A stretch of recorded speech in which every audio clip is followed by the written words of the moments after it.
जीवन हमें एक मौका देता है, इसलिए जब भी सही कॉलेज चुनने का समय आए तो सिर्फ मंगलायतन यूनिवर्सिटी आपके बेहतरीन भविष्य और सर्वांगीण विकास के लिए।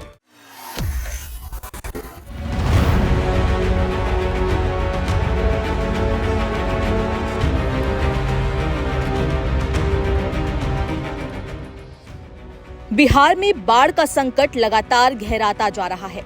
राज्य की प्रमुख नदियों का जलस्तर तेजी से बढ़ रहा है, जिससे कई जिलों में हालात चिंताजनक बने हुए हैं।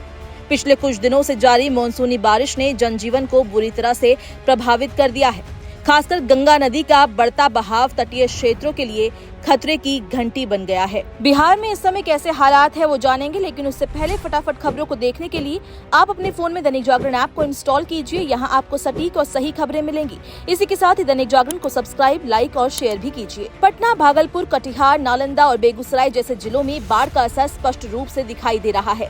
बक्सर के दियारा क्षेत्र में गंगा का पानी गाँव में प्रवेश कर चुका है। रामदास राय डेरा की सड़कों पर पानी जमा होने से आवागमन पूरी तरह से बाधित हो गया है। वहीं बेगूसराय जिले के बलिया अनुमंडल में लखमिनिया मसूदनपुर मार्ग पर बाढ़ का पानी बहने लगा है, जिससे ग्रामीणों की रोजमर्रा की जिंदगी में मुश्किलें आ रही है। नालंदा के कुछ गांव अब भी जलमग्न हैं। कटिहार जिले के मनिहारी प्रखंड की कई पंचायतें बाढ़ के साए में हैं। दरधा और ढोवा जैसी छोटी नदियों का भी जलस्तर खतरे के निशान के पार चला गया है, जिससे फतुहा और दनियावा के कई हिस्सों में पानी घरों में घुस चुका है। दानापुर के दियारा इलाके में गंगा का पानी सड़कों पर बह रहा है और गांव का संपर्क टूटने लगा है। भागलपुर में गंगा तेजी से निचले इलाकों में फैल रही है, जबकि आमतौर पर अगस्त सितंबर में बाढ़ आती है। इस बार जुलाई के मध्य में ही पानी खतरे के निशान को पार कर गया है। मॉनसून अभी भी सक्रिय है, जिससे संभावना है कि ये बाढ़ और लंबी और विनाशकारी हो सकती है। गंगा कई स्थानों पर लाल निशान के ऊपर बह रही है। वहीं नेपाल के तराई क्षेत्र और कोसी गंडक जल ग्रहण क्षेत्र में भारी बारिश की भविष्यवाणी की गई है, जिससे स्थिति और बिगड़ सकती है। बाबा बूढ़ानाथ मंदिर परिसर तक पानी पहुंच चुका है और मशानी काली मंदिर पूरी तरह जलमग्न हो गया है।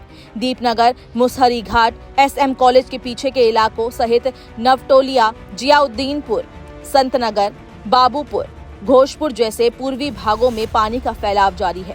रविवार को आपदा प्रबंधन विभाग की उच्च स्तरीय बैठक हुई, जिसकी अध्यक्षता अपर मुख्य सचिव प्रत्यय अमृत ने की। बैठक में अधिकारियों को स्पष्ट निर्देश दिए गए कि नेपाल से सटे जिलों में अगले 48 से 72 घंटे के लिए भारी बारिश की संभावना को देखते हुए विशेष सतर्कता बरती जाए। सोन और कोसी जैसी नदियों के जलस्तर में वृद्धि का असर पूरे बिहार पर पड़ सकता है।